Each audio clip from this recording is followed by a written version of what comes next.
इस बिल को लेकर भी हम बात करेंगे। और हम चाहेंगे कि आप बड़ी तादाद में हमें कॉल करिए। जिस आपके जहन में जिस तरह का सवाल हो आप हमसे पूछ सकते हैं। कानूनी दांव पेच के लिए वकील साहब हमारे साथ है। सर आपका बहुत बहुत स्वागत है, तारुफ के मोहताज नहीं है सर। तो फिलहाल नंबर्स लगातार फ्लैश होंगे, आप कॉल करिए, हमारे साथ जुड़िए और अपनी बात को भी रखिए। और कोई भी सवाल हो आप हमारे साथ वकील आपका में आपके पसंदीदा कार्यक्रम में आप इस वक्त हमारे साथ पूछ सकते हैं। और चलिए कार्यक्रम की शुरुआत करते हैं। सर, किसान आंदोलन जबरदस्त तरीके से चल रहा है और फिलहाल जैसा कि हम सब जानते हैं कि लगातार वार्ताएं मैराथन बैठकें चली, लेकिन फिलहाल किसी तरह का हल नहीं निकला है।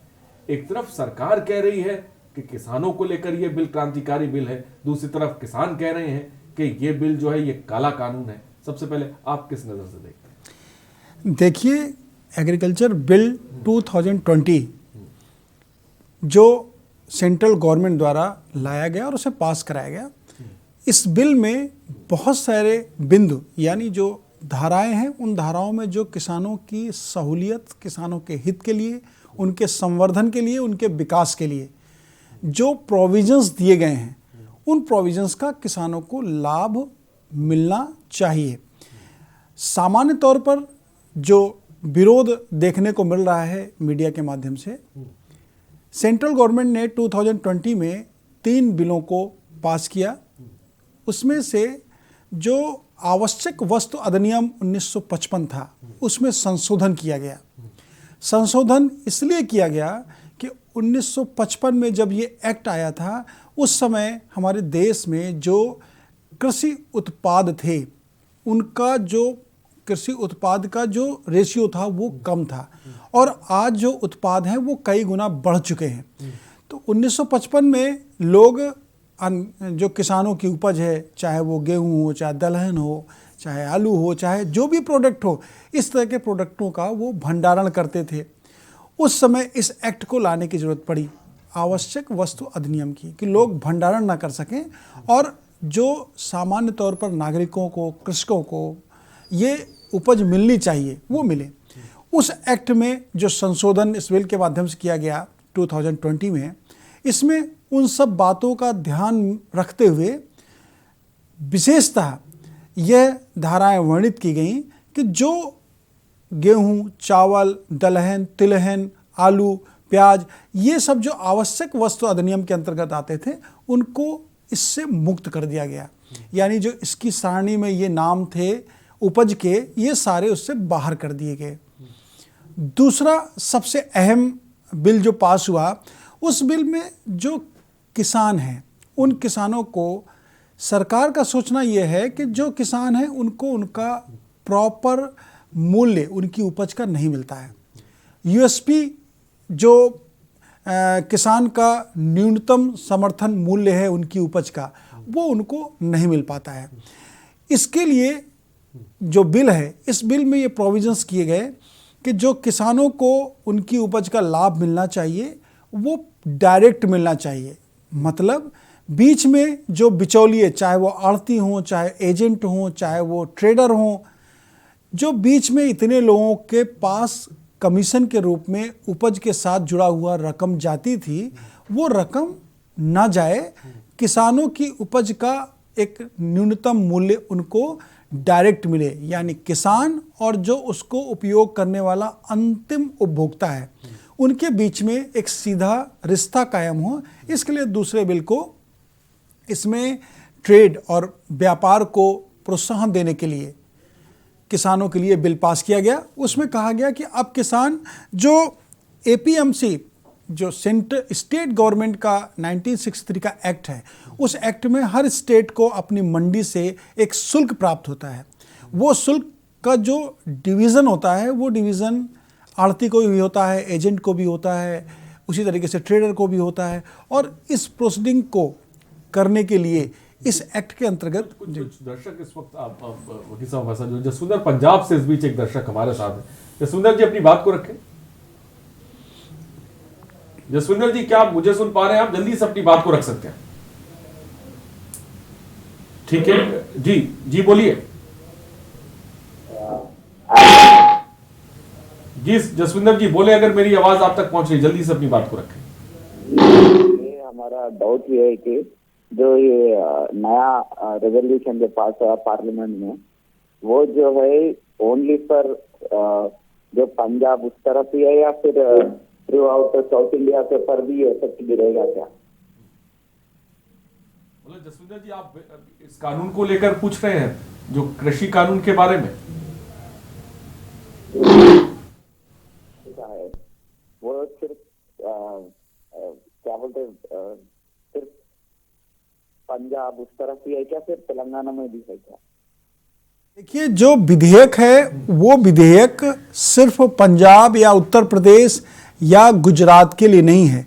ये विधेयक पूरे देश में लागू हो सकता है, लेकिन इसमें स्टेट गवर्नमेंट को सपोर्ट करना पड़ेगा। इन 3 विधेयकों में से एक विधेयक को स्टेट गवर्नमेंट को अपने यहाँ इम्प्लीट करने के राइट दिए गए हैं। जो आर्टिकल 248, 249 की प्रोसीडिंग्स हैं, जिसके अंतर्गत सेंट्रल को यह अधिकार है कि कृषि क्षेत्र में भी अपने विधेयक को पास कर सकते हैं, उसका प्रयोग करते हुए सेंट्रल गवर्नमेंट ने ऐसा किया है। लेकिन स्टेट गवर्नमेंट जहां से उपज का न्यूनतम राशि तय होती है, वो स्टेट गवर्नमेंट को ही राइट है, और ये एक्ट 1963 से है। जो एपीएमसी एक्ट है 1963, वो एक्ट हर स्टेट का स्पेसिफिक एक्ट है और स्टेट इसको इम्प्लीट करती है। आप भी देखते होंगे जो अपने किसान भाई हैं, जब वो अपनी उपज को लेके जाते हैं मंडी में, तो मंडी में जो विक्रय होने की प्रक्रिया है, जो खरीदने की प्रक्रिया है, उस प्रक्रिया में जो जटिलताएं हैं, उसमें जो बीच में एजेंट्स हैं, जो आड़ती हैं, जो ट्रेडर्स हैं, उन सब की जो भूमिका है, उस भूमिका को खत्म करने का सेंट्रल ने ये एक अधिनियम बनाया या विधेयक बनाया, और इसमें स्टेट गवर्नमेंट को सारे राइट दिए गए हैं कि वो एपीएमसी को आगे कंटिन्यू करे अथवा ना करे। ठीक है, कार्तिक हैदराबाद से इस बीच एक दर्शक हमारे साथ है। कार्तिक जी, अपनी बात को रखें। कार्तिक जी, क्या मेरी आवाज आप तक पहुंच रही है? जल्दी से अपनी बात को रखिए। बोल रहा हूँ शुभम कुमार। आज सर आपके पास आवाज आ रही है? जी, आपकी आवाज आ रही है, बोलिए, आपका क्या सवाल है? जी, मेरा जमीन का जो सवाल है जी, कि बड़े भाई के मर जाने के बाद जो होती है भाभी छोटे भाई के साथ विवाहित हो जाती है जो। जी बोलिए। और जी सर, ऐसा होता है कि जो मैंने आपके पास पहले फोन किया था, सवाल में बताया था कि लीगल राइट होते हैं बच्चे चाचा के साथ, उनकी बड़े भाई की मृत्यु के बाद उनके बच्चे मम्मी बड़े भाई के चाचा के साथ जो विवाहित हो जाते हैं। और ये आज मेरा सवाल ये है कि अगर चाचा के मर जाने के बाद, वो हमारी मम्मी के मर जाने के बाद दूसरी मम्मी ले आते हैं, तो दूसरी मम्मी क्या हमें जमीन से बेदखल कर देती है, निरस्त करवा देती है, नाम हमारा नाम आ गई थी जमीन और हमारा नाम कटवा देती किसी ने। देखिए, जो आपके नाम से म्यूटेशन हुआ, जो आपके नाम से दाखिल खारिज हुआ भूमि का, उसको जो आपके पिता यानी जो चाचा जिनसे आपकी मदर ने मैरिज की और मदर का भी निधन हो गया, इस स्थिति में जो चाचा के जो भी लीगल हेयर्स हैं, उन लीगल हेयर्स में आपका भी नाम हिंदू सक्सेशन एक्ट के अकॉर्डिंग आना है। आपका नाम अगर रिकॉर्ड में इंदराज हो गया यानी दर्ज हो गया, तो आपके राइट इस्टेब्लिश हो गए।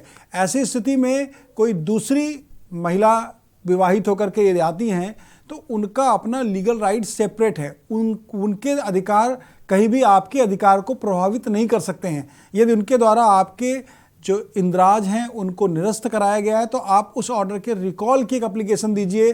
संबंधित तहसीलदार, एसडीएम जहां से उन्होंने आदेश कराया है, उनको आप एक रिकॉल की एप्लीकेशन दीजिए। रिकॉल की एप्लीकेशन के साथ एफिडेविट में अपनी फैमिली की चेन आप लिखिए कि हमारा पारिवारिक सिजरा ये है, मेरे पिता फला, माता फला, फिर चाचा हमारे पिता के रूप में हुए, माता मेरी ये हुई, इनसे मुझे ये संपत्तियाँ सक्सेशन में प्राप्त हुई हैं। अगर आप इस तरह का एफिडेविट और एप्लीकेशन देते हैं, तो निश्चित रूप से वो ऑर्डर रिकॉल हो जाएगा, और रिकॉल होने के साथ ही आपके जो राइट हैं, जो स्वामित्व के अधिकार हैं आपके, वो इस्टेब्लिश हो जाएंगे। ठीक है, इस बीच एक और दर्शक हमारे साथ जुड़ गए हैं। कार्तिक हमारे साथ है। कार्तिक जी, अपनी बात को रखें। कार्तिक, क्या मेरी आवाज आप तक पहुंच रही है? शिव कुमार एक दर्शक हमारे साथ जुड़ गए। शिव कुमार जी, अपनी बात को रखें। तो चलिए, शायद उनसे हमारा संपर्क नहीं हो पा रहा। फिलहाल बहुत बहुत शुक्रिया हमारे साथ जुड़ने के लिए, और नंबर्स लगातार फ्लैश हो रहे हैं, आप कॉल कर सकते हैं, अपनी बात को साफ तौर पे रख सकते हैं। वकील आपका में सर अपनी बात को मुकम्मल करें, आप बिल्कुल लेकर बता रहे थे। विधेयक के बारे में दर्शकों को मैं जानकारी दे रहा था कि पहला विधेयक जो आवश्यक वस्तु अधिनियम है उसमें संशोधन किया गया, और संशोधन करने में जो कृषि उपज जिसकी बेसिक रिक्वायरमेंट होती है हर व्यक्ति को, उनको उस सारणी से, उस चार्ट से बाहर किया गया। उसके बाद दूसरे जो विधेयक को पास किया गया उसमें व्यापार और जो वाणिज्य यानी ट्रेडिंग, जो कृषि उपज है उसके विक्रय का जो प्रोसेस है, उस प्रोसेस को सरल करने की एक प्रक्रिया को उस विधेयक के माध्यम से अवधारित किया गया यानी पारित किया गया। और ये जो विधेयक है, इस विधेयक में व्यापार की सुगमता को और विस्तृत कर दिया गया, यानी जो किसान मंडी में जाके अपने उपज को विक्रय करता था, उस विक्रय करने के लिए कोई आड़ती, कोई एजेंट, कोई ट्रेडर होता था, आज वही किसान अपने उत्पाद को कहीं भी विक्रय कर सकता है। अगर वो पंजाब में रहने वाला भटिंडा का किसान है तो वो दिल्ली में आकर के अपनी उपज को बेच सकता है। वो दिल्ली में अपनी उपज को लेकर बेचने वाला किसान वो उत्तर प्रदेश में आकर के अपने उपज को बेच सकता है। तो जो एक सीमा थी उस सीमा को खत्म कर दिया गया इस विधेयक के माध्यम से, और इस विधेयक के द्वारा किसानों को ये सहूलियत दी गई कि वो अपने उत्पाद का न्यूनतम मूल्य पा सकें, और वो मूल्य उनको कहीं पर भी जाके अगर मिलता है, अधिकतम लाभ जहां मिलता है वहां पर किसान अपने उत्पाद को विक्रय कर सकते हैं। तो ये लिमिटेशन जो खत्म की गई दूसरे विधेयक में, ये किसानों के हित के लिए हैं। इसी प्रकार तीसरा जो विधेयक पास हुआ, उस विधेयक में कॉन्ट्रैक्ट फार्मिंग को प्रोत्साहन दिया गया। सामान्य तौर पर मैं दर्शकों को बताना चाहता हूं, कॉन्ट्रैक्ट फार्मिंग भी जो अभी तक बड़ी कंपनियां थी, उन बड़ी कंपनियों को अपने प्रोडक्ट के लिए जो उत्पाद उपज का लेना होता था, उसके लिए बहुत सारे एजेंट्स, ट्रेडर, इन सब के बिचौलियों को बीच में रख करके वो उत्पाद उन तक पहुंचता था। कॉन्ट्रैक्ट फार्मिंग में इस तरह की कंपनियां, उन्हें उदाहरण के तौर पर बताना चाहता हूं, उन्हें 100 एकड़ में आलू की उपज यदि करानी है तो 100 एकड़ में जो अलग अलग किसान हैं। दर्शक वकील साहब सुरेंद्र बिहार से इस बीच हमारे साथ हैं। सुरेंद्र जी अपनी बात को रखें। अच्छा, ये माना ना हम सीनियर सिटीजन है जी। जी सुरेंद्र जी, आप क्या पूछना चाहते हैं, एक बार फिर से दोहराइए उसको। सीनियर सिटीजन है, मेरी जमीन कोई नपना चाह रहा है, कोई आसपास का गुआढ़ी, पुलिस नहीं कर रही कोई कार्रवाई, तो किससे सरकार देगी? जी, आपके प्रश्न को जरा पुनः स्पष्ट करिए। आप सीनियर सिटीजन हैं, आपकी भूमि को किसी के द्वारा अधिग्रहित या कब्जा कर लिया गया है। पुनः अगर प्रश्न स्पष्ट करेंगे तो आपको उत्तर देना संभाव्य होगा। सवाल को दोहरा दीजिए आराम से, ताकि कि हम समझ पाए। हम समझ नहीं पा रहे हैं आप क्या कह रहे हैं।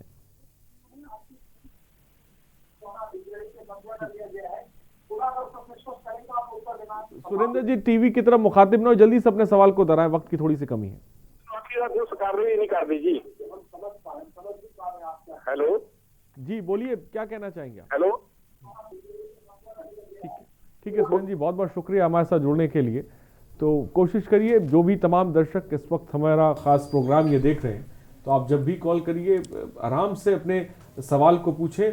और दूसरी चीज़ ये है कि टीवी के वॉल्यूम को जो है आप बिल्कुल कम रखिए और टीवी से मुखातिब ना होइए, सीधे हमसे सवाल कीजिए, ताकि कि आपका सवाल जो है वो उसका जवाब आप तक पहुंच सके। नंबर्स लगातार फ्लैश हो रहे हैं। वकील आप काम में, आप सवाल हमारे साथ पूछ सकते हैं। सर, आप तीसरे बिल की बात कर रहे थे कॉन्ट्रैक्ट फार्मिंग को लेकर। तीसरे बिल में जो महत्वपूर्ण विषय है, विषय वस्तु है, वो भी किसानों के हित की बात ही है। लेकिन उस बिल में जो कुछ ऐसे सेक्शंस हैं जिनकी जो डेफिनेशन दी गई है, उस पर किसानों का प्रोटेस्ट जारी है, विरोध जारी है।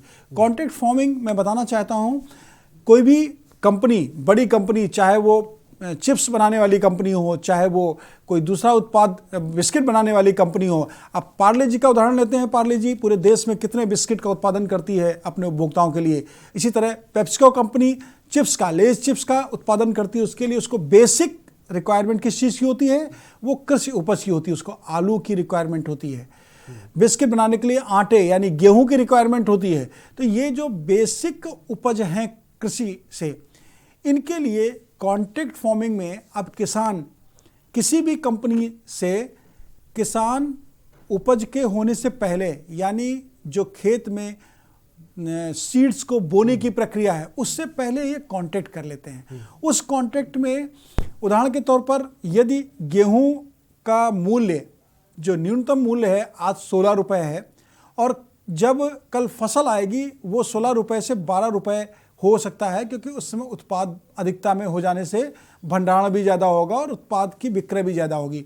तो जो किसान है उसके मन में आशंका रहती है कि आज मेरे पास जो गेहूं है उस गेहूं को अगर हम आगे बेचेंगे जिसमें फसल आएगी उस समय इसका रेट कम हो सकता है, इसलिए इसको अभी हम बेच देते हैं। इस जो प्रक्रिया है इसको भी विराम लगाया गया है इस तीसरे विधेयक के माध्यम से। आज जब भी किसान कोई भी उपज अपने यहाँ करने जाएगा उससे पहले वो किसी से भी कॉन्ट्रैक्ट कर सकता है, वो किसी समिति से कर सकता है, वो किसी व्यक्ति से कर सकता है, वो किसी कंपनी से कर सकता है और न्यूनतम मूल्य को वो निर्धारित कर सकता है। उसमें वो सीड के समर्थन यानी बीज से लेकर के और जो खाद और उसके और जो एक्सपेंसेस हैं उपज के उन सबको भी लेने का कॉन्ट्रैक्ट कर सकते हैं। ये कॉन्ट्रैक्ट लीगल कॉन्ट्रैक्ट रूप में माना जाएगा जो कि कॉन्ट्रैक्ट एक्ट की परिधि में आएगा। इसमें बाइंडिंग्स होंगी, किसान को भी जो शर्तें उसमें लिखी हुई हैं उसको मानने का दायित्व निभाना पड़ेगा और जो कंपनी है उसको भी अपना जो समर्थन मूल्य उसने तय किया था उपज के होने से पहले उसको देना पड़ेगा। ये जो तीसरा विधेयक है ये भी महत्वपूर्ण है। इस तरह से तीनों विधेयकों में जो गवर्नमेंट की मंशा के अनुरूप किसानों को लाभ देने, चाहे वो व्यापारिक क्षेत्र में हो, चाहे न्यूनतम समर्थन मूल्य के रूप में हो और चाहे आवश्यक वस्तु अधिनियम से बाहर करने की बात हो, इन तीनों अधिनियम में इन तथ्यों को सेक्शन के माध्यम से वर्णित किया गया है जो किसानों के हित के लिए है। ठीक है, कुछ दर्शक इस बीच हमारे साथ इस वक्त जुड़ गए। बिहार से सुरेंद्र एक बार फिर हमारे साथ जुड़ गए। सुरेंद्र जी अपना सवाल पूछें। सर मेरा सवाल ये है, मेरे घर में क्राइम हो रहा है सर और मैं अकेला हूँ अपने घर में। मेरी मम्मी मर गई थी, पहले मेरे पापा मर गए थे, फिर मेरे चाचा के साथ मेरी मम्मी विवाहित हुई थी, वो भी मर गई मेरी मम्मी। फिर उसके बाद मेरे चाचा जो थे मम्मी दूसरी ले आए थे हमारी परवरिश के लिए और फिर हमारे चाचा मर गए।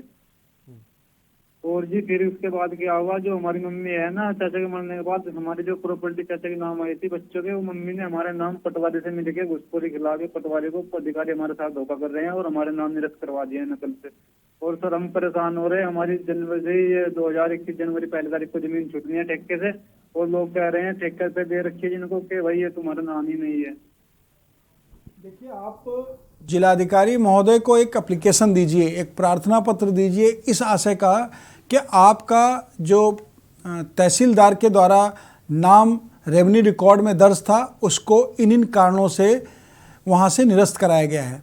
और साथ ही साथ तहसीलदार या एसडीएम महोदय के यहाँ से जहाँ से आपके नाम के डिलीशन यानी आपके नाम के हटाने की आदेश पारित हुए हैं उस आदेश को रिकॉल कराना चाहिए आपको।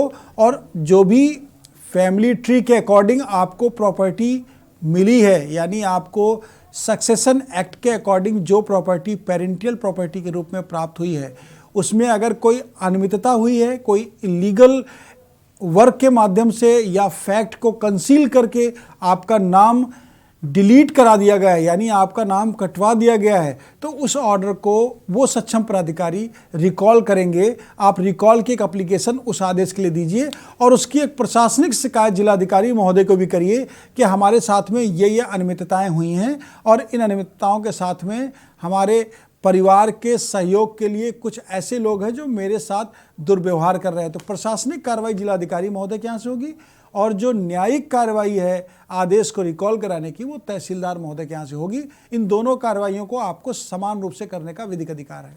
ठीक है, बिहार से करनाल एक दर्शक हमारे साथ हैं। करनाल जी अपनी बात को रखें। हेलो वकील साहब। हेलो जी, आपकी आवाज आ रही है, अपना सवाल पूछें। नहीं आए है ना भी वो साडा काम ਜਿਹੜਾ है ना तो जमीन साडी कोई हड़पना चाहता है, कागज सही है। हेलो हाँ हाँ, आपकी आवाज आ रही है लेकिन अपना सवाल स्पष्ट पूछिए और बिल्कुल आराम से। ਜਿਹੜਾ सीनियर सिटीजन होता है उनकी जमीन कोई एरगर गुआंढी नपना चाह रहा है जी। हेलो जी, सीनियर सिटीजन की जमीन को मुझे लग रहा है शायद हड़पना कोई चाह रहा है इस तरह का। जी वकील साहब। आपकी आवाज आपके प्रश्न के रूप में हमारे पास आई। आप वरिष्ठ नागरिक हैं, आपकी जमीन को यानी आपकी भूमि को यदि कोई ग्रैब करना चाहता है, हड़प करना चाहता है, तो वो अकॉर्डिंग टू लॉ नहीं कर सकता है।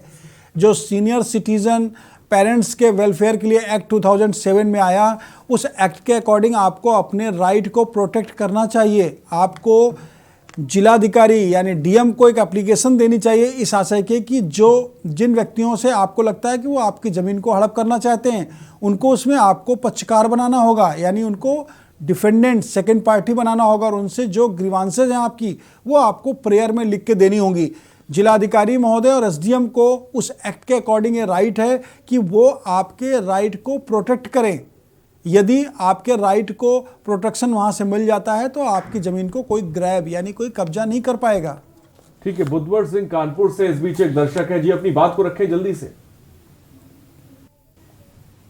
बुद्धवर सिंह जी, मेरी आवाज आप तक पहुंच रही है? जी जी, अपनी बात, अपना सवाल पूछें आप। ठीक है, शायद उनका फोन डिस्कनेक्ट हो गया। फिलहाल बहुत बहुत शुक्रिया। उमेश जैन मेरठ से इस बीच एक दर्शक हमारे साथ है। उमेश जैन जी, अपनी बात को रखें। उमेश जैन जी, अपनी बात को रखें। सर नमस्कार जी नमस्कार, अपना सवाल पूछें। हाँ, मैं ये कहना चाह रहा था कि मैंने 5 एप्लीकेशन मुख्य सचिव कार्यालय लखनऊ में प्रेषित की है। तो मैं ये कहना चाह रहा था, मैंने 5 एप्लीकेशन मुख्य सचिव लखनऊ कार्यालय में प्रस्तुत की है बाय नेम, पर उनका कोई जवाब अभी तक नहीं आया है। 6 महीने के करीब हो गए हैं, तो मुझे क्या करना चाहिए? देखिए, आपने प्रिंसिपल सेक्रेटरी को कोई भी शिकायती पत्र दिया है, उस शिकायती पत्र का जो जांच के बाद कार्रवाई होनी है उसका आपको रिप्लाई मिलना चाहिए। आजकल जो स्टेट गवर्नमेंट की प्रोसीडिंग्स हैं उसके अकॉर्डिंग किसी भी कंप्लेंट का रिप्लाई मैसेज के माध्यम से मोबाइल पे मिलता है, लेकिन आपका यदि उस रिप्लाई 6 मंथ से नहीं आया है तो उन्हीं कंटेंट्स के साथ में आप मुख्यमंत्री पोर्टल पर अपनी कंप्लेंट को दर्ज करा सकते हैं। अपने मोबाइल के माध्यम से आप मुख्यमंत्री पोर्टल की जो साइट है उसको ओपन करें, आप खुद भी कंप्लेंट को साइड में दर्ज कर सकते हैं। मुख्यमंत्री पोर्टल पर की गई कंप्लेंट की शिकायत का निस्तारण त्वरित होता है, आपकी उस शिकायत का निस्तारण भी त्वरित होगा। आप यदि अपनी कंप्लेंट को ऑनलाइन कर सकते हैं तो ये आपके लिए एक सुगम रास्ता है जिसके माध्यम से अपनी समस्या का निराकरण कर सकते हैं। ठीक है, तो फिलहाल उम्मीद है उमेश जी आपको आपके सवाल का जवाब जो है मिल गया होगा। फिलहाल ब्रेक का वक्त हो चला है। वकील आपका में आज हम बात कृषि कानून को लेकर कर रहे हैं, किसानों के अधिकार को लेकर कर रहे हैं। फिलहाल रुकते हैं छोटे से ब्रेक के लिए, जल्द हाजिर होंगे।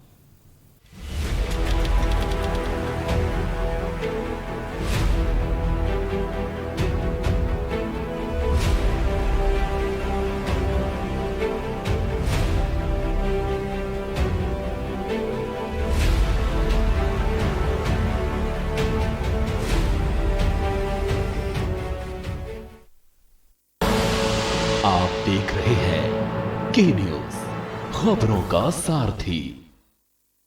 खुदी को आजमाया है तो ये अंदाज आया है, खुदी को आजमाया है तो ये अंदाज आया है।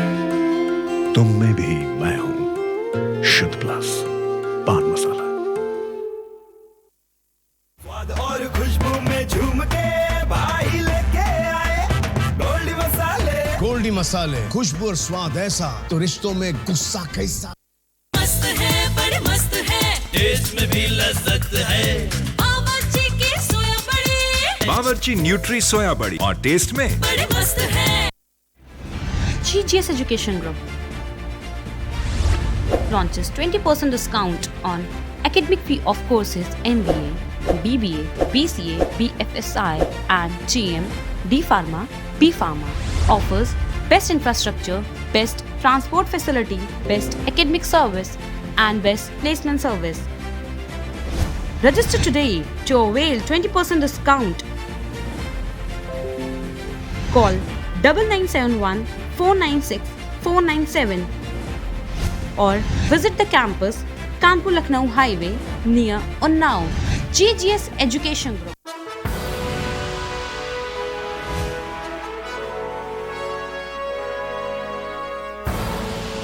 आप देख रहे हैं के न्यूज, खबरों का सारथी।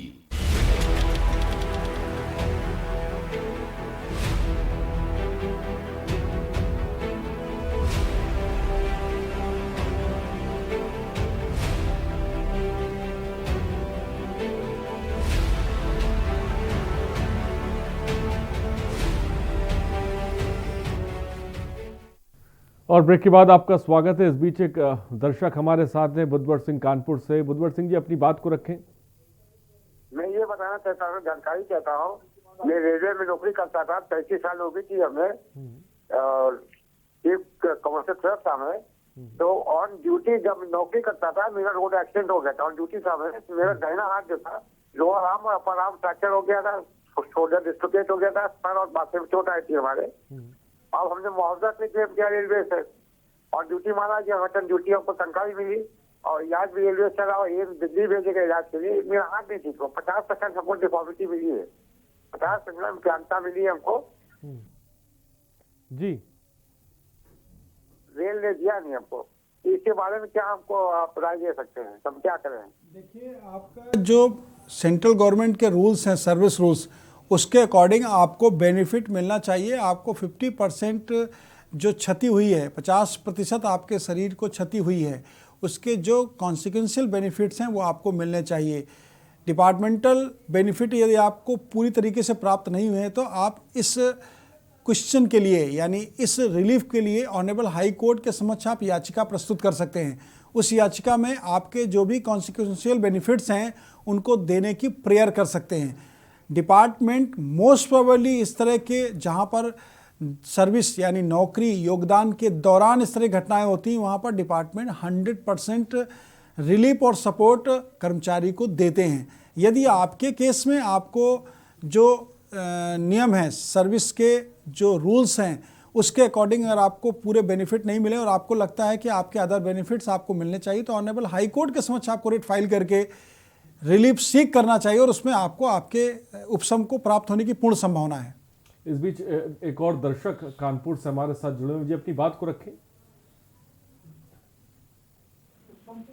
जी, आपकी आवाज हम तक पहुंच रही है, अपनी बात। हाँ जी सर, हाँ जी सर, हमारी एक जमीन है औरैया में जी, तो हमारे चाचा जी थे, उनका वो एक्सपायर हो गए हैं, उनकी जमीन जो थी तो। हाँ, आप सीधे सवाल पूछिए जल्दी से अपना। हाँ जी सर, तो क्या नाम है, वो जमीन पर गांव के एक लोगों ने अपना नाम चढ़वा लिया है, और हमारे बाबा का नाम पीछे पड़ा हुआ है, बाबा का ही, और उस जमीन पर वो जोते हुए हैं और हम हुआ है, लेकिन अभी वहाँ पर कोई सुनवाई नहीं हो रही है, और बल्कि अब नायब तहसीलदार के यहाँ मुकदमा होने के बाद भी उन्होंने गलत नाम फिर से किया है।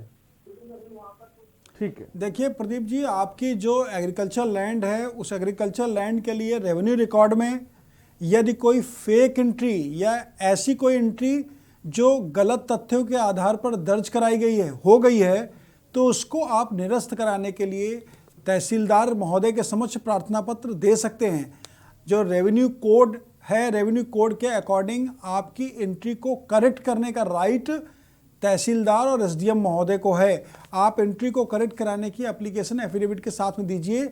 आपका जो नाम डिलीट हुआ है रेवेन्यू रिकॉर्ड से, उस ऑर्डर को रिकॉल करने का प्रार्थना पत्र आप देंगे कि जो गलत तरीके से, गलत तथ्यों के आधार पर आपके नाम को हटा के किसी अन्य का नाम इंदराज कर दिया गया है राजस्व अभिलेखों में, उसको निरस्त करते हुए आपका नाम पुनः इंदराज किया जाए। इस बात की आप प्रार्थना करिए। और इसके साथ ही साथ आप जो आपकी भूमि है, उस भूमि पर यदि आप जोत बो रहे हैं और नहीं जोत बो पा रहे हैं, उन लोगों का फोर्स यानी बल के माध्यम से आपको वो बाहर कर देते हैं, तो आपको सिविल कोर्ट में भी जाने का राइट है। आप सीपीसी के प्रोविजंस के अंतर्गत एक इंजंक्शन भी सिविल कोर्ट से ले सकते हैं इस बात का कि आपकी भूमि पर आपके जोतने, बोने, उपयोग, उपभोग करने में वो लोग हस्तक्षेप ना करें। लेकिन वो तभी संभव है जब आप तहसीलदार के समक्ष रेवेन्यू रिकॉर्ड में अपने नेम की एंट्री करा लेंगे। आपका नाम दर्ज हो जाने के बाद आपको इंजंक्शन भी कोर्ट के द्वारा प्राप्त हो सकता है। उम्मीद है आपके सवाल का जवाब आप तक पहुंच गया होगा। वकील साहब, जैसा कि एक दर्शक भी हमारे साथ जुड़े हुए थे, मैं खासकर जो लोग की ज्वाइनिंग होती है और अगर उनके खिलाफ किसी तरह की कोई FIR है तो क्या उनकी ज्वाइनिंग भी कहीं प्रभावित होती है इससे? देखिए, इसमें अभी पूर्व में honourable supreme court, honourable high court के बहुत सारे प्रतिपादित सिद्धांत हैं और लेटेस्ट में इलाहाबाद हाई कोर्ट के जस्टिस यशवंत वर्मा जी ने अभी एक अपना प्रतिपादित सिद्धांत दिया है जिसमें खीरी का प्रकरण है। खीरी में एक कांस्टेबल का अपॉइंटमेंट होने के लिए वहाँ के SP ने जो आदेश पारित किया उस पर कांस्टेबल ने ऑनरेबल हाई कोर्ट के समक्ष चैलेंज करते हुए रिलीफ सीख किया। ऑनरेबल जस्टिस यशवंत वर्मा जी ने अपने प्रतिपादित सिद्धांत में कहा कि कोई भी व्यक्ति ज्वाइन करने जा रहा है और उसको सिर्फ इस आधार पे ज्वाइनिंग नहीं मिल रही है कि उसके खिलाफ कोई क्रिमिनल केस रजिस्टर्ड हुआ है, ये पर्याप्त आधार नहीं है उसके ज्वाइनिंग ना कराने का। ऑनरेबल हाई कोर्ट ने खीरी के SP महोदय के उस आदेश को निरस्त करते हुए यह रिमांड कर डायरेक्शंस दिए कि आप इनके प्रत्यावेदन, ज्वाइनिंग के प्रत्यावेदन को त्वरित निस्तारित करिए। तो सामान्य तौर पर दर्शकों की जानकारी के लिए बताना चाहता हूं मैं कि यदि कोई ऐसा अभ्यर्थी जिसकी एलिजिबिलिटीज़ हैं, जिसने सारी प्रोसीडिंग्स को कंप्लीट किया है और उस एलिजिबिलिटीज़ और प्रोसीडिंग को कंप्लीट करने के बाद सिर्फ इस आधार पे कि आपके खिलाफ कोई सेक्शन, किसी सेक्शन में कोई केस इंदराज है यानी दर्ज है, फर्स्ट इंफॉर्मेशन रिपोर्ट, और आपको ज्वाइनिंग नहीं कराई जाएगी, ये इलीगल एक्ट है। लॉ इसके लिए बहुत ही क्लियर है कि FIR होने से किसी के ऊपर दोष सिद्ध नहीं होता है। दोष सिद्ध होने की प्रोसीडिंग्स हैं, ट्रायल चलेगा न्यायालय के समक्ष, उसमें एविडेंस आएंगे, क्रॉस एग्जामिनेशन होंगे, डिफेंस होगा, डिफेंस के बाद जो आर्गूमेंट और जजमेंट की प्रोसीडिंग्स हैं, तभी कोई दोष सिद्ध माना जा सकता है जब उसके ऊपर न्यायालय की पूरी प्रक्रिया को पूर्ण कर लिया जाए। सिर्फ FIR हो जाने से किसी को दोषी मानते हुए उसको ज्वाइनिंग ना कराना, ये इलीगल एक्ट है। इसके लिए ऑनरेबल हाई कोर्ट ने बहुत क्लियर गाइडलाइंस दी हैं। ठीक है, अनिल पांडे रायबरेली से इस बीच एक दर्शक हमारे साथ। अनिल पांडे जी, अपनी बात को रखें। ये हमारा जो है एग्रीकल्चर लैंड जिला पीलीभीत में। हेलो जी जी बोलिए। हाँ साहब, हमारी साहब एग्रीकल्चर लैंड थी, वो जो करीब 600-700 बीघे थी और वो जमींदारी एवोल्यूशन एक्ट में चली गई। उसमें से कुछ जमीन ऐसी है जो उन्होंने ग्रीन लैंड में उसमें घोषित कर दी और बाकी में हैबिटेशन विभाग में जिसमें उनके बंगालियों के आवास बनवा दिए गए। 2 बीघे या 2.25 बीघे जमीन बची है, उसमें गन्ना विकास समिति ने सलाह डाली और गन्ना विकास समिति ने हमने डीएम साहब को एप्लीकेशन दे के और रिक्वेस्ट करा। हमने कहा इसमें तो कोई जमीन जो है हमारी नवीन भर्ती में गई है, इसमें तो कोई जमीन हम लोगों को दिलवा दी जाए ताकि हम लोग खेती बाड़ी करके कुछ अपने परिवार का गुजारा करें। बच्चे भी बेरोजगार हैं, बच्चे भी कुछ करते नहीं है, तो कोई हम लोगों को सुविधा नहीं मिल पा रही है। देखिए, आपकी जो भूमि है वो रेवेन्यू कोड के जो प्रोविजंस हैं उसके अकॉर्डिंग सीमा से अधिक थी, अर्थात जो वर्तमान में कानून है उसके अकॉर्डिंग 12.5 एकड़ लैंड आपके पास हो सकती है और वो भूमि आपकी ज़्यादा थी। उस लैंड को जो प्रोविजंस थे उस प्रोविजंस के अकॉर्डिंग अधिग्रहित करते हुए यानी सरकार में निहित करते हुए लोगों को आवंटित कर दिया गया या पर्ती कर दी गई या डिपार्टमेंट्स को दे दिए गए। अगर आपको ऐसा प्रतीत होता है कि जो आपकी भूमि को गवर्नमेंट में निहित करने के ऑर्डर्स थे वो ऑर्डर इलीगल हैं, यानी आपको आपकी लैंड का कुछ पार्ट मिलना चाहिए, तो आपको उस ऑर्डर को ऑनरेबल हाई कोर्ट के समक्ष याचिका के माध्यम से चैलेंज करना चाहिए। उसमें जो ग्रीवांसेज हैं आपकी उसको प्रॉपर आपको मेंशन करते हुए रिलीफ सीक करना चाहिए। ऑनरेबल हाई कोर्ट के समक्ष याचिका के माध्यम से ही कोई उपशम आपको प्राप्त हो सकता है गवर्नमेंट के किसी ऑर्डर या किसी ऑर्डिनेंस के खिलाफ। आप लोकल लेवल पे डीएम एसडीएम को अगर इस तरह के प्रार्थना पत्र देंगे तो डीएम और एसडीएम महोदय के द्वारा आपको कोई रिलीफ प्राइमा फेसाई नहीं मिल सकता है। कोई भी रिलीफ आपको परमानेंट चाहिए तो ऑनरेबल हाई कोर्ट के समक्ष आपको रिट फाइल करनी चाहिए और उस रिट में आपको जो आपकी ग्रीवांसेज हैं उसको मेंशन करना चाहिए। मुझे ऐसा लगता है कि आपको रिलीफ ऑनरेबल हाई कोर्ट से ही प्राप्त हो सकेगी। ठीक है, इस बीच महेंद्र एक दिल्ली से दर्शक हमारे साथ है। महेंद्र जी अपनी बात को रखें। जी महेंद्र जी अपना सवाल पूछिए जल्दी से, वक्त की कमी है।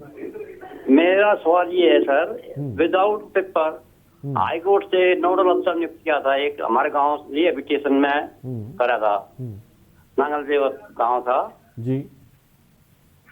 तो हमारे जी जल्दी से अपना सवाल पूछे, टीवी की तरफ ना देखिए। हाँ ठीक है।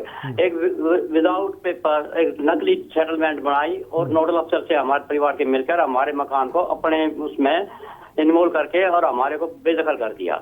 हम हाई कोर्ट भी गए, वहाँ हाई कोर्ट ने भी हमारे को ये कहकर मना कर दिया अभी तुम्हारे पिताजी देंगे, जबकि वो सेटलमेंट कहीं अब तक आज प्रूफ नहीं है। मुझे 15 साल हो गए घूमते हुए। हाँ, और मैंने फिर वो इंक्वायरी अपनी मेरी चल रही है और हाई कोर्ट में मेरा तारीख भी लग रही है, अब तक उसमें ओरिजिनल नहीं आई, बल्कि एक दूसरा जो नोडल अफसर नियुक्त किया था वो दूसरी ओर बढ़ा कर ना जज के सामने पेश कर देता है। मैंने कही जज साहब ये तो दूसरी है, जज साहब कह रहे हैं भाई उसमें वो कोई डेट नहीं दूसरी पे और वो पैरडी है, वो फोटोकॉपी है। आज तक कोई भी ओरिजिनल सेटलमेंट नहीं आई है, मैं कहाँ जाऊँ? ठीक, देखिए आपका जो सेटलमेंट है ऑनरेबल हाई कोर्ट के समक्ष जो आपने रिट पिटीशन फाइल की है जिसमें ऑनरेबल हाई कोर्ट में प्रोसीडिंग पेंडिंग है, ऑनरेबल हाई कोर्ट के समक्ष आपको मूल प्रपत्र लगाने चाहिए, ओरिजिनल डॉक्यूमेंट्स देने चाहिए। यदि आपके पास ओरिजिनल डॉक्यूमेंट्स नहीं हैं तो जो उसकी सेकेंडरी विटनेस के लिए सेकेंड कॉपी होती है यानी सर्टिफाइड कॉपी होती है उसको आपको प्रेजेंट करना चाहिए। आपके साथ में किसी भी तरह का कोई फ्रॉड हो रहा है या कोई भी इलीगल एक्ट हुआ है तो उन फैक्ट को एविडेंस के सपोर्ट के साथ में आपको न्यायालय के समक्ष प्रेजेंट करना पड़ेगा। ऑनरेबल हाई कोर्ट में यदि कोई आपकी सुनवाई शीघ्र नहीं हो पा रही है तो आपके एडवोकेट के माध्यम से आपको रिट को मेंशन कराना चाहिए न्यायालय के समक्ष रिक्वेस्ट करते हुए, और ऑनरेबल हाई कोर्ट से ये प्रेयर करनी चाहिए कि आपकी जो रिट पिटीशन है उसको त्वरित निस्तारित होना इसलिए आवश्यक है। इसलिए मतलब मेरा जो इसलिए के ग्राउंड्स हैं वो आपको अपने अर्जेंसी के एप्लीकेशन में शो करने होंगे। आप जिन फैक्ट्स के साथ में ऑनरेबल हाई कोर्ट के समक्ष गए हैं उनके लिए प्रॉपर एविडेंस यानी प्रॉपर डॉक्यूमेंट्री एविडेंस न्यायालय के समक्ष आप प्रेजेंट करिए और न्यायालय को इस बात के लिए कन्विंस करिए कि आपके साथ में ये इलीगल एक्ट हुआ है। मुझे ऐसा लगता है कि ऑनरेबल हाई कोर्ट से आपको मेंशन करने के बाद त्वरित रिलीफ प्राप्त हो जाएगा इस विषय पर। तो उम्मीद है आपके सवाल का जवाब आप तक पहुंच गया होगा। फिलहाल नंबर्स फ्लैश हो रहे हैं, आप कॉल कर सकते हैं, वकील का आपका में अपना सवाल पूछ सकते हैं। वकील साहब इस बीच खासकर इस बिल को लेकर जिस तरह की बात की जा रही है और किसानों को के अधिकारों की बात की जाए, क्योंकि ये कहा जा रहा है कि भाई किसानों के लिए मार्केट खोल दिया गया है, लेकिन दूसरी तरफ ये कहना है कि अब मार्केट ही किसानों का शोषण करेगा। तो किसानों को ये बिल कितना अधिकार देता है और ख़ासकर व्यापारियों को बड़ी बड़ी कंपनीज हो या जो व्यापारी हैं उनको कितना अधिकार देता है? देखिए इस बिल में जो किसानों की ग्रीवांसेस हैं उन ग्रीवांसेस को भी समझना आवश्यक है। किसानों का अपना ओपिनियन ये है कि साहब व्यापारिक क्षेत्र बढ़ जाने से हमारी समस्याएं बढ़ेंगी। जो एक्ट में जो विधेयक में प्रोविजंस हैं सेक्शन 2M में उसके अकॉर्डिंग जो व्यापारिक क्षेत्र है यानी उनकी उपज को विक्रय करने का क्षेत्र उसको विस्तृत कर दिया गया है। वो पूरे देश में कहीं भी अपने उपज को बेच सकता है। इस विषय पर जो किसानों का तर्क है वो ये है कि साहब इस प्रक्रिया से हमारा नुकसान होगा, हमें जो सहूलियत से अपने प्रोडक्ट को यानी अपने उपज को विक्रय करने के माध्यम मालूम थे अब वहाँ पर हमारी प्रॉब्लम्स होंगी। साथ ही साथ उनका जो मूल्य निर्धारण की बात है MSP की बात है वो कहते हैं कि साहब मिनिमम जो अमाउंट फिक्सेशन की बात है वो कहीं ना कहीं इसका बेनिफिट दूसरे लोग लेंगे। जो सेक्शन 6 में प्रोविजंस हैं उसके अकॉर्डिंग किसानों को इसका बेनिफिट नहीं मिलेगा, क्योंकि किसान बहुत ज़्यादा भंडारण नहीं कर सकते हैं। किसानों का जो उपज है वो उपज उनकी एक सीमित समय के लिए उपयोग की जा सकती है। उदाहरण के तौर पर यदि आलू की फसल हुई तो आलू की फसल का भंडारण भी एक सीमित समय के लिए हो सकता है। आलू के भंडारण के लिए अगर कोई जो अपने प्रोविजंस हैं, जो कोल्ड स्टोरेज हैं या जो इस तरह की अन्य व्यवस्थाएं हैं, वहाँ पर बड़े कंपनियाँ या बड़े एजेंट या बड़े ग्रुप्स ही उसको प्रिजर्व कर सकते हैं। तो किसानों का ये भी कहना है कि साहब जब हमें हमारा मूल्य प्रॉपर तरीके से नहीं मिल पाएगा तो हमें इस विधेयक का क्या लाभ। तीसरा किसानों का जो सबसे बड़ा और अहम इसमें विवाद है वो ये है कि साहब इस विधेयक के माध्यम से जो हमारे विवाद थे, इस विधेयक में जो प्रोविजन सेक्शन 8 में दिए गए हैं उसके अकॉर्डिंग हम अपनी ग्रीवांसेस एसडीएम के समक्ष रख सकते हैं और उसके बाद आर्बिट्रेशन होगा। आर्बिट्रेशन में जो डिसाइड होगा वो हमें मानना होगा। किसानों का कहना ये है कि साहब एसडीएम भी एक प्रशासनिक विंग है, एक प्रशासनिक अथॉरिटी है, तो प्रशासनिक अथॉरिटी जो डिसीजन ले लेगी वो मेरे ऊपर मान्य हो जाएगा। उससे हमें वो लाभ नहीं मिल सकता है जो मुझे पहले मिलता था। पहले किसान सिविल कोर्ट में जाने के लिए स्वच्छंद होता था। यदि कोई भी डिस्प्यूट उसके उपज को बेचने के बाबत, मूल्य के बाबत, व्यापारिक क्षेत्र के बाबत, टैक्स के बाबत कुछ भी था तो उसके लिए वो सिविल कोर्ट भी जा सकते थे। इस विधेयक के माध्यम से किसानों को सिविल कोर्ट जाने का अधिकार नहीं मिलेगा। तो सिविल कोर्ट जाने का अगर अधिकार नहीं मिलेगा तो जो प्रॉपर ट्रायल होकर के डिसाइड होती थी डिस्प्यूट के इशूज़, वो इशूज़ शॉर्ट टर्म में एसडीएम साहब के समक्ष डिसाइड होंगे। ये भी ग्रीवांसेस किसानों को हैं। उन्हें लगता है कि इन तीनों चीज़ों पे यानी व्यापारिक क्षेत्र, कृषि उपज मूल्य और विवाद के निस्तारण का तरीका, ये तीनों गलत हैं। इसलिए ये विधेयक किसानों के हित के नहीं है, ये किसानों की अपनी अवधारणा है और यही किसानों के प्रोटेस्ट का मेन रीज़न है। और एसएन परवानी झारखंड से इस बीच एक दर्शक हमारे साथ है। एसएन साहब अपनी बात को रखें जल्दी से। एसएन साहब मेरी आवाज आप तक पहुंच रही है, जल्दी से अपनी बात को रखें। जी मैं हेलो जी बोलिए। हाँ मैं झारखंड स्टेट धनबाद डिस्ट्रिक्ट से बोल रहा हूँ सर। हाँ बोलिए सर। एक एडवर्टाइजमेंट था 2012 का इलाहाबाद यूनिवर्सिटी में वैकेंसी निकला था साइंस डिसिप्लिन का, लेकिन उन्होंने इंजीनियरिंग डिसिप्लिन का कैंडिडेट को सिलेक्शन किया जो कि इंजीनियरिंग डिपार्टमेंट वहाँ अवेलेबल है ही नहीं। हमारा रीच खारिज हो गया, इंजीनियरिंग वाले को सिलेक्शन कर लिया ताकि एडवर्टाइजमेंट में साइंस डिपार्टमेंट और इंजीनियरिंग दोनों का मेंशन था एलिजिबिलिटी क्वालिफिकेशन और वैकेंट था साइंस का, लेकिन साइंस का नहीं लेकर के इंजीनियरिंग वाले को ले लिया और जहाँ इंजीनियरिंग का डिपार्टमेंट है ही नहीं। रीट हमारा इलाहाबाद हाई कोर्ट में डिसमिस हुआ, फिर सुप्रीम कोर्ट गया, सुप्रीम कोर्ट में एसएलपी और रिव्यू डिसमिस हुआ based on the Allahabad high court judgment. तो फिर हमने आरटीआई इंफॉर्मेशन, हमको एक इंफॉर्मेशन मिला under RTI 2005 central university Allahabad से प्रोफेसर एमपी सिंह ने सेंटर ऑफ बायो टेक्नोलॉजी ने बोला कि हमारे यहाँ इंजीनियरिंग डिपार्टमेंट है ही नहीं। तो सर इस पीरियड में जो इंजीनियरिंग डिपार्टमेंट है ही नहीं तो उस डिपार्टमेंट के अगेंस्ट में सिलेक्शन कैसे हो गया? और इलाहाबाद भी उसको हाई कोर्ट भी इंटरफेयर नहीं किया, उसके हिसाब से सुप्रीम कोर्ट में भी एसएलपी और रिव्यू डिसमिस हुआ। फिर हमने जुगाड़ किया आरटीआई इंफॉर्मेशन 1 महीना पहले कि उन्होंने जवाब दिया कि हमारे यहाँ डिपार्टमेंट है नहीं। पहले उन्होंने कोर्ट को मिसगाइड करके सिलेक्शन कर लिया इंजीनियरिंग डिपार्टमेंट, इंजीनियरिंग क्वालिफिकेशन वाले के लिए, इंजीनियरिंग डिपार्टमेंट के लिए, लेकिन जब अंडर आरटीआई इंफॉर्मेशन मिला बोला हमारे यहाँ डिपार्टमेंट कोई है नहीं, जब सिलेक्शन अवार्ड हो गया तब। ठीक, देखिए आपने जो आरटीआई के अंतर्गत सूचना प्राप्त की है, राइट टू इंफॉर्मेशन एक्ट में जो आपने सूचना प्राप्त की है, उस सूचना को ही एथेंटिक डॉक्यूमेंट मानते हुए आप एक second writ honourable high court में प्रेजेंट कर सकते हैं और आपकी जो ग्रीवांसेज हैं, आपके जो रिलीफ हैं, उस रिट के माध्यम से आपको प्राप्त हो सकते हैं। डिपार्टमेंट में जब वो विंग यानी वो डिपार्टमेंट जो डिपार्टमेंट है उसका वो पार्ट था ही नहीं जिसमें अपॉइंटमेंट किया गया या इरेगुलरिटीज़ की गई, अनियमितताएं की गई, तो निश्चित रूप से ये गंभीर प्रकृति का मामला है। इसके लिए आपको आरटीआई में जो डॉक्यूमेंट प्राप्त हुआ है उस डॉक्यूमेंट के लाइट में आपको first writ honourable high court में फाइल करनी चाहिए और उस फर्स्ट रिट के माध्यम से आपको जो आपके रिलीफ है वो प्राप्त हो जाएंगे। ठीक है, शंभू कानपुर से इस बीच एक दर्शक है। शंभू जी अपनी बात को रखें। शंभू जी आपका सवाल क्या है, जल्दी से पूछिए। शंभू जी, क्या मुझे सुन पा रहे हैं हम? ठीक है, शायद शंभू जी तक मेरी आवाज़ नहीं पहुंच पा रही। फिलहाल बहुत बहुत शुक्रिया शंभू जी हमसे जुड़ने के लिए। और सर, जिस तरह से हम आंदोलन देख रहे हैं ज़बरदस्त तरीके का, दिल्ली के बॉर्डर पर पूरी तरह से जिसे कह सकते हैं चक्का जाम एक तरह से कर दिया गया है, तो इस स्थिति में क्या किसानों पर भी कोई कार्रवाई हो सकती है? देखिए, सेंट्रल गवर्नमेंट ने इस विधेयक को पास किया है।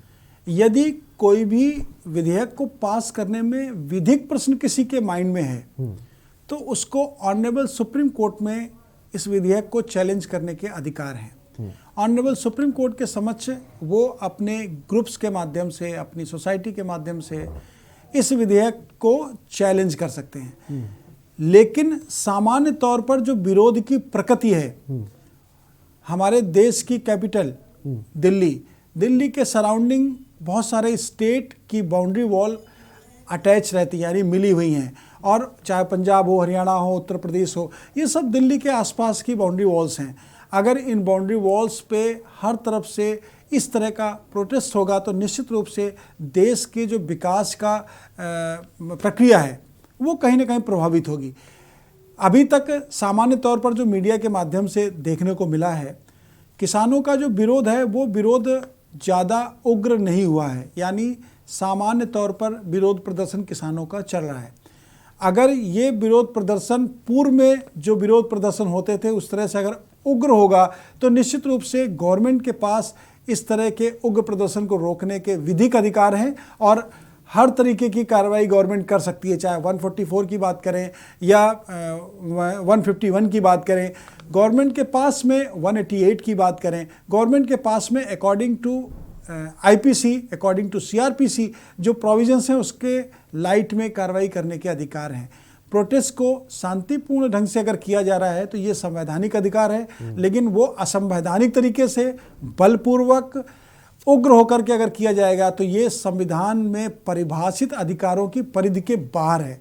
तो ऐसी स्थिति में उस विरोध के खिलाफ गवर्नमेंट को अपनी लीगल प्रोसीडिंग करने के पूर्ण अधिकार है। और इस बीच एक दर्शक कानपुर से हमारे साथ हैं, अपनी बात को रखें।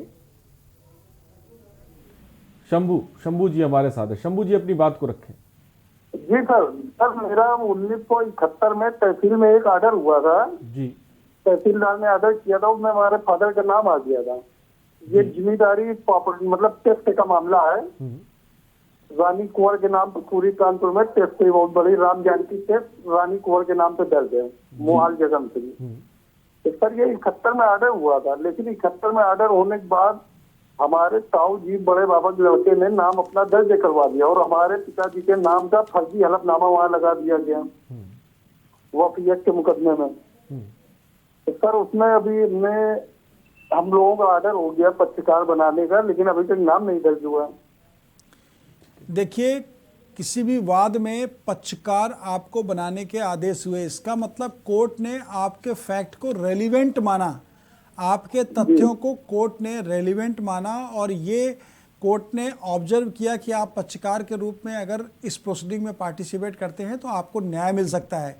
आपके जो पिता का नाम 1971 में दर्ज हुआ रेवेन्यू रिकॉर्ड में और उसके बाद वो नाम डिलीट कर दिया गया, तो वो निश्चित रूप से इलीगल एक्ट है और जो आदेश डिलीशन का है उसको आपको चैलेंज करना चाहिए।